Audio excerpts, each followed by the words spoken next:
Aujourd'hui, on va s'intéresser à la bibliothèque d'événements, aux mots-clés et aux collections intelligentes. On commence par la bibliothèque d'événements. C'est la partie en haut à gauche, ici, toute cette partie-là. En fait, la bibliothèque des événements, c'est l'équivalent de la fenêtre projet du navigateur dans Final Cut Pro avant. À une grosse différence près, c'est que dans la fenêtre projet du navigateur de FCP, de Final Cut, en fait, on ne trouvait que les médias importés ou capturés pour ce projet, les séquences de ce projet. Alors que là, dans la bibliothèque des événements de FCPX, se trouvent tous les médias déjà importés dans FCPX. C'est donc en fait un catalogue, d'où son nom, une bibliothèque, une énorme bibliothèque personnelle de toutes les images et les sons qu'on utilise. Tout est regroupé ici.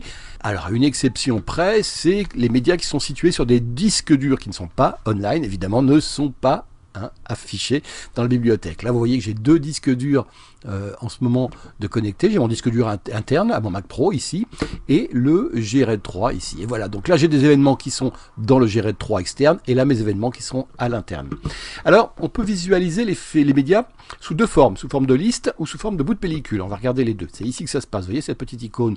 On passe ici à la présentation sous forme de liste, plus proche de ce qu'on connaissait dans Final Cut avant, dans le navigateur. Et là, plus proche de ce qu'on se connaît sous iMovie, c'est une présentation sous forme de petites bouts de pellicule. La taille de ces pellicules, à savoir combien de secondes j'ai ici, se règle dans le curseur qui est là. Si c'est poussé à gauche, j'ai un média, une pellicule s'affiche par média, c'est-à-dire par bout de clip. Par contre, je peux zoomer dedans, ici, et aller à l'extrême. Alors là, si vous voulez, c'est le même clip qui est séparé en plusieurs lignes, et on voit qu'il est séparé avec cette petite dent ciselée qui veut me dire, on est dans un clip, mais pour bien le présenter en détail, je l'ai coupé en petites bouts, en petites lamelles, en petites bandes, vous voyez ici, de pellicule, sachant que là, une lamelle, une bande ici, c'est une demi-seconde, c'est donc très rapide. Alors, je zoome ici, 30 secondes, 10 secondes. Alors si je suis sur 10 secondes, ça veut dire que chaque petit strip ici fait 10 secondes. J'ai un premier clip ici qui est pas très long. J'en ai un autre ici, qui est un peu plus long, qui vient jusqu'ici, donc il doit faire 10, presque 20 secondes, vous voyez celui-là. Il commence là, il se poursuit ici, et il se termine là, ce plan de chevaux. Alors là, on vient de voir combien de secondes faisait chaque ligne, entre une demi-seconde et beaucoup plus. Et ici, sur le petit bouton, ce qu'on peut régler, c'est la hauteur du plan, savoir la taille d'affichage, vous voyez, de mes bouts de pellicule, qui peut être grosse comme ça, ou plus petite ici, auquel cas je peux en visualiser plus d'un coup parce que les bandes sont plus petites. Ça n'affecte pas leur longueur. La longueur, le nombre de secondes ici en abscisse, il est déterminé ici. Ça détermine la verticale, la hauteur verticale. Et ici, on peut choisir ou pas d'afficher les sons, les formes d'ondes sonores. Moi, je préfère toujours les avoir parce que ça donne aussi une bonne indication de ce qui se passe au niveau sonore dans un plan. Voilà, on peut refermer ça. Alors, je l'ai dit, les habitués de Final Cut Pro 7 ou avant préférons cette présentation sous forme de liste ici. Où vous voyez, ça ressemble plus à ce qu'on avait. On sélectionne ici un des clips et vous voyez ici, on a ici sa durée, le début et la fin. On a des colonnes que l'on peut bouger comme on le faisait dans Final Cut avant. Moi, j'aime bien mettre la durée au début parce que ça peut permettre de classer par durée. Vous voyez ici, si je clique ici, j'ai mes clips de la plus courte durée à la plus longue en bas, c'est-à-dire à savoir 11 images ici jusqu'à 2 minutes 34 en bas. À l'inverse, si je reclique, c'est dans l'ordre, c'est-à-dire que les clips les plus longs sont en haut. On peut faire on peut trier par nom aussi, ou alors par durée, ou alors on peut encore ajouter un contrôle-clic ici, on peut ajouter d'autres. Ce qui est coché ici, c'est ce qui est affiché. Début, fin, durée, contenu créé, note. Mais je peux ajouter autre chose, comme par exemple la fréquence d'image vidéo, la fréquence d'échantillonnage, le type de fichier, ou les codecs. Ça peut être intéressant d'avoir les codecs. Et si je l'ajoute ici, comme je viens de le faire, vous voyez, il est coché maintenant. Et bien, à droite, ici, on devrait avoir les codecs. Et si je élargis un petit peu la colonne, voilà, on voit que ce sont des codecs qui sont de l'Apple ProRes 422. Alors autre chose, quand on sélectionne un clip ici, si on regarde sur ce plan-là, on coche le petit triangle, on a une petite clé qui me donne les mots-clés que j'ai moi affectés à ce plan. d'Indeville, c'est la ville où ça se passe. Extérieur, c'est en extérieur, guitare, parce qu'il y a effectivement quelqu'un qui joue de la guitare. Et ici, la petite roue violette, ce sont les résultats de l'analyse qu'a fait Final Cut au départ, et qui me dit c'est un plan élargi, et il y a une personne sur ce plan. En fait. Et alors, on a en plus les deux bandes ici, c'est-à-dire le fait qu'il y ait des mots-clés est affiché sur le strip, sur la pellicule, par une bande bleue. Le fait qu'il y ait une analyse et un résultat, c'est la bande violette. Il y a d'autres codes couleurs comme ça qui peuvent venir s'inscrire ici, et qui sont des codes méthodes qui donnent des indications de métadonnées associées au plan. Autre chose, je vais le dire, mais vous l'avez constaté, quand on sélectionne ici un clip dans la liste, il s'affiche en haut et on peut le lire très facilement.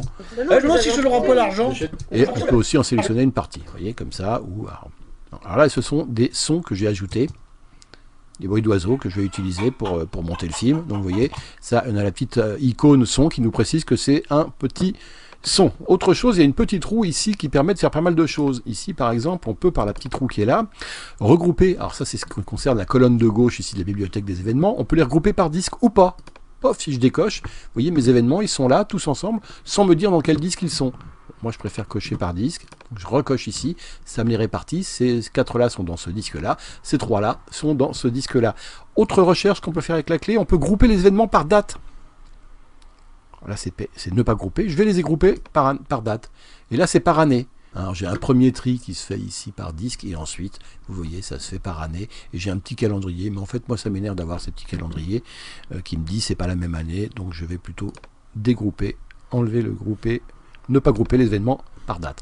Autre possibilité en dessous ici, c'est de grouper les plans par... Alors là, cette fois-ci, ça concerne la partie droite de notre bibliothèque. Grouper les plans par type de fichier, par exemple. Hop, si je fais ça, vous voyez, j'ai mes éléments vidéo et en bas, mes sons.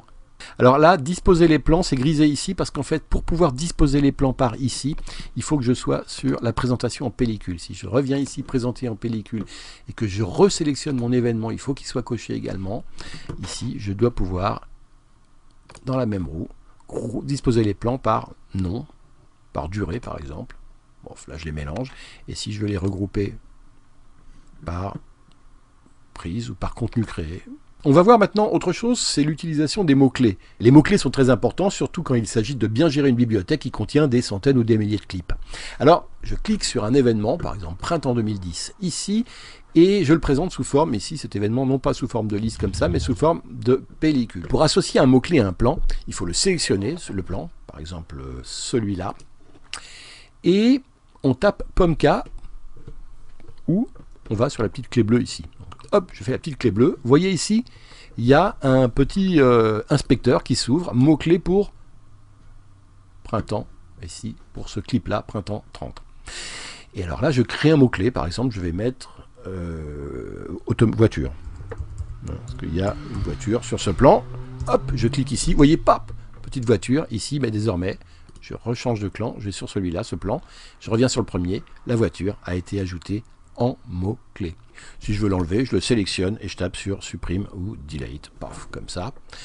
Autre manière de l'ajouter, si par exemple j'enlève extérieur ici, pareil, je le supprime, mais après je me dis, comment je peux remettre le mot-clé extérieur? Je sélectionne le plan et je le drague ici sur la collection extérieure. Et quand je vois le petit plus, je peux lâcher, hop, ça me remet le mot-clé extérieur. On peut appliquer un mot-clé ou enlever un mot-clé à plusieurs... un ensemble de clips. Par exemple, je vais prendre voilà, tous ces clips-là, et ce sont des clips qui se passent dans le jardin. Voilà, donc je veux affecter le mot-clé jardin, donc je les sélectionne, je tape jardin, et hop, tous ont été affectés du nouveau mot-clé jardin, vous le voyez ici, et ici également il y a une nouvelle collection qui s'est créée avec ce nouveau mot-clé, et hop, si je tape sur jardin, les clips que je viens de taguer, tous ces clips là à lesquels je viens de mettre jardin, se retrouvent dans ma collection intelligente jardin. Alors il y a des mots-clés qui ne sont pas spécifiques à un projet, mais qu'on retrouve souvent comme gros plan, plan serré, intérieur, extérieur, matin ou soir. Et vous voyez, ces mots-clés, ça peut être utile de les affecter très rapidement. Donc ici, vous voyez, il y a un truc qui permet de les affecter à raccourci clavier. Si je fais CTRL 1, par exemple, vous voyez ce plan ici, encore une fois, je vais enlever extérieur, je l'enlève, je sélectionne, je fais supprime. Si je veux le remettre rapidement, il suffit, puisque extérieur ici est accolé au raccourci clavier CTRL 2, si je fais CTRL 2, clac, il vient se poser. Je peux changer les mots-clés ici, il suffit de taper dessus et de mettre un autre mot, et le raccourci clavier sera affecté à un autre mot-clé. Alors, pour utiliser les mots-clés de façon plus ou moins complexe, on va ici dans l'inspecteur de filtre, hein, c'est la recherche. Alors par défaut, il y a le texte, c'est-à-dire qu'on nous propose de faire des recherches dans le texte. Mais là, honnêtement, le texte, si je reviens ici sur ma liste en présentant les plans, vous voyez, le texte est le même à chaque fois. Le texte, c'est le nom. On peut faire des recherches si on a des noms différents dans le clip par le nom. Là, ça va pas trop m'être utile. Je peux trouver d'autres critères. Par exemple, si je tape ici, je vais faire recherche sur mots-clés. Et là, ici, je fais une recherche avec que les chevaux. C'est-à-dire ici, je désélectionne tout. Parfait, maintenant je ne coche plus que les chevaux. Ici, je n'ai que les 3 plans avec des chevaux. Je vais le vérifier en bougeant ça et en allant sur la présentation. Voilà, ici vous voyez, si je remets ça ici pour que ce soit plus serré, je remets ça ici. Maintenant, si on fait le plan jardin comme j'ai fait tout à l'heure, voilà, ma recherche c'est jardin. Alors après, je peux faire une recherche encore plus spécifique, c'est-à-dire je peux dire jardin et Nico, et si je rajoute ici non pas un mot-clé mais personne, ici je peux ensuite faire inclure les plans avec une personne ou 2 personnes, par exemple. Que les plans avec une personne ou 2 personnes. Voilà.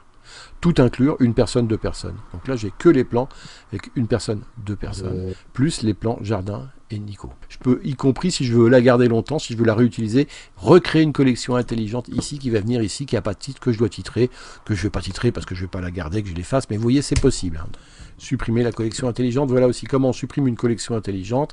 Pour créer une nouvelle collection intelligente, je viens ici, il y a une autre manière de faire, c'est clic droit ici, et nouvelle collection intelligente, ou ce raccourci clavier Alt Pomme N.